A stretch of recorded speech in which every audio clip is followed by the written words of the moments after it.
Gospel Excellence, AM 1150, WGBN, your number one gospel radio station. Good morning, everyone. This is Sherry in the Morning. I always love to bring you information that I think you need. If you don't need it now, you may need it in the future, and this is very valuable information. We've been talking about women empowerment, and with the Color Purple coming to the city, we're having our Real Talk, Real Live, all of that. I thought this would tie in so well. Women speak out and men speak out. Ophelia DeSaris. Did I say that right, Ophelia? You did. Ophelia DeSaris. Wonderful is on the line. Ophelia, thank you so much for joining us. Thanks for having me. Now tell us a little bit about your organization. Well, Women Speak Out was actually founded by myself and my husband. We're a nonprofit organization, and we work at eradicating rape, sexual assault, and gender violence. So we educate both men and women. And we try to cultivate healthy relationships and gender equity. That's pretty much our mission statement. Okay. And what we do is we're public speakers and we're advocates for survivors. We also work with families and the community at large. Uh-huh. And what we do is we try to really educate people on the issue of assault in the community, child abuse, rape, because it's a very, very real issue and not often one that people want to talk about. Why do you think that is? Why do I think that is? Yeah. Well, myself and Chris are survivors. Okay. So we know firsthand what it is to be a victim of abuse and then grow up and have to deal with or work through being a survivor of abuse. And, I mean, abuse is manifested. It's actually perpetuated on silence. Okay. And oftentimes fear. Okay. And so it's not so unreasonable that people wouldn't want to talk about it as well.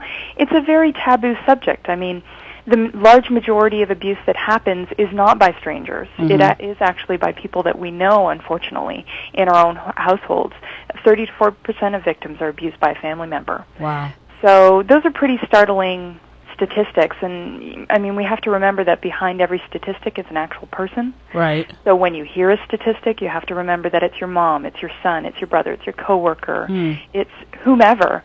And if you don't think that you know someone who has been abused, then, let me introduce myself. Right. My name is Ophelia DeSaris, and I am, So we all know somebody. So it's really, really important that we understand that and know the steps to break the silence in the community. Ophelia DeSaris on the line, Women Speak Out. This is you also target men and talk to men too, and I haven't all the organizations that I've come in contact with through my job to do interviews like this. I don't often hear people who target men. Is that because your husband is also a survivor?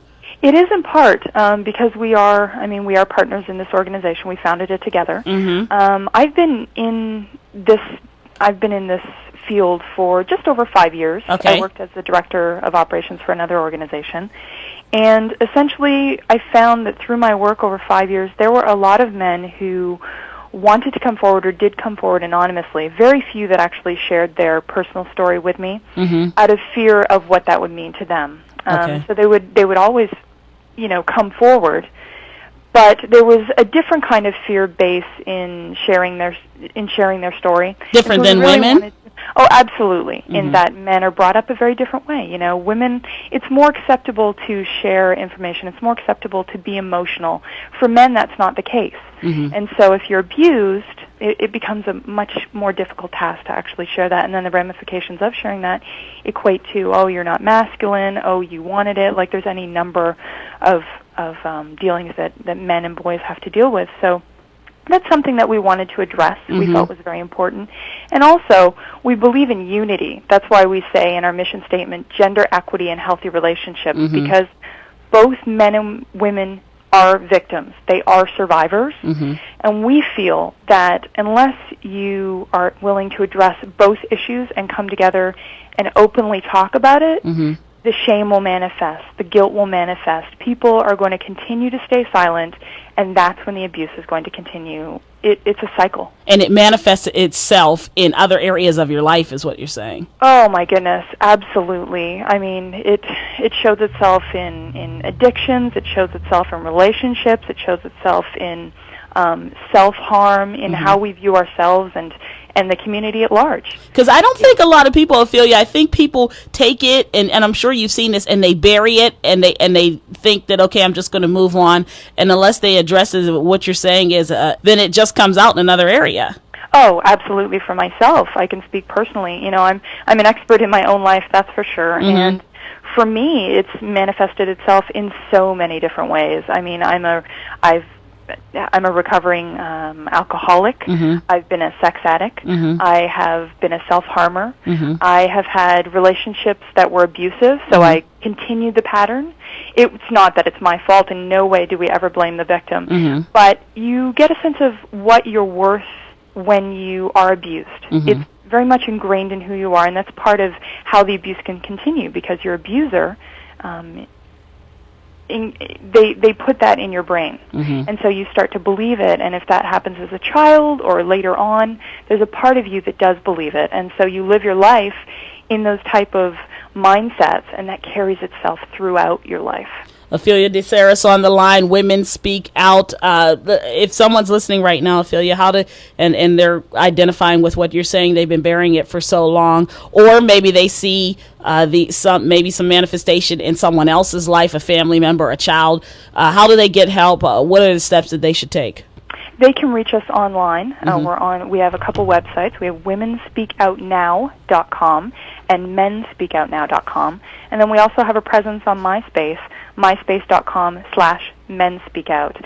And we're very much into speaking to people. We have a mini-zine, actually, that's a publication online that's free to download. We're looking for additional sponsorships, donations, because we're all volunteer-based Mm-hmm. at this point.